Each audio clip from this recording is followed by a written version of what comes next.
देवादिदेव प्रभु शंकर को मेरा कोटिश प्रणाम। आप सभी शिव भक्तों को जय शिव शंकर। स्वागत है आप सभी का। आज हम सावन महामातम्य के 24वें अध्याय का श्रवण करेंगे। प्रभु शिव शंकर ने कहा, हे ब्रह्मपुत्र, पूर्व काल में दैत्य के भार से अति दुखी विहल अति दीन हो पृथ्वी ब्रह्मा की शरण में गई।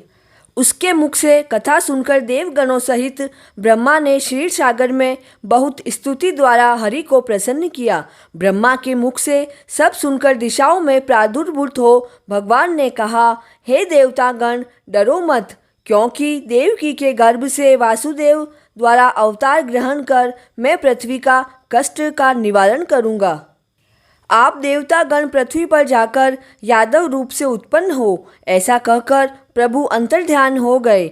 देवकी के गर्भ से उत्पन्न होने पर वासुदेव ने भगवान को कंस के डर से गोकुल में रखा। वहाँ पर भगवान का पालन पोषण होने लगा।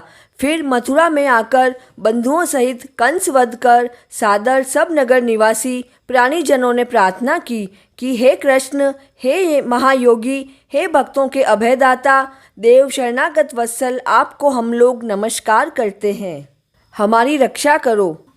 हे देव, किसी को भी आपके जन्मदिन का ज्ञान नहीं हुआ। जान लेने पर सब लोग उस रोज वर्धापन उत्सव कर रहे। इस प्रकार उसमें भक्ति, श्रद्धा तथा अपने में आत्मीयता देखकर उन लोगों से केशव ने जन्मदिवस के होने वाले कार्य को कहा। उन्होंने श्रवण कर उस विधान से व्रत किया। व्रत करने वाले को भगवान ने वर दिया। इसी संदर्भ में एक पौराणिक कथा है। अंग देश में उत्पन्न मितजित नाम वाला राजा हुआ। उसका पुत्र महासेन था।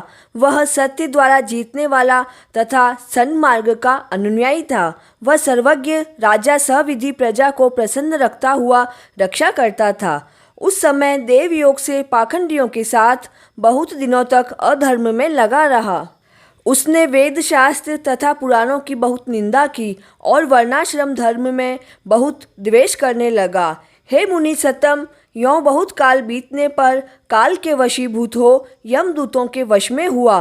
पाश बंधन में बांधकर यमदूतों ने यम के समीप लाकर दुष्ट संगति योग से उसे बहुत पीड़ा तथा प्रताड़ना दी। फिर नरक में गिराकर बहुत काल तक यातना दी। भोग कर अवशिष्ट पाप द्वारा यह पिशाच योनि में गया।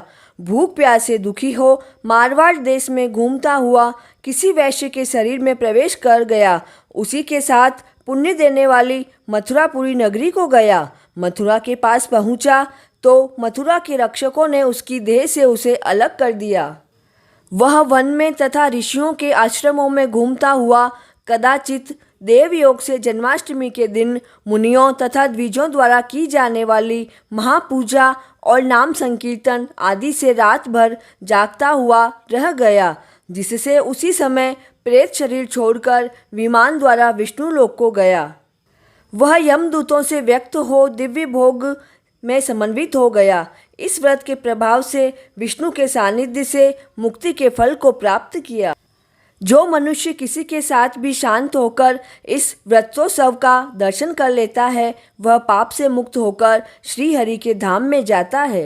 24वां अध्याय संपूर्ण। प्लीज़ चैनल को सब्सक्राइब करें एवं वीडियो के लिंक को शेयर करें। जय शिव शंकर।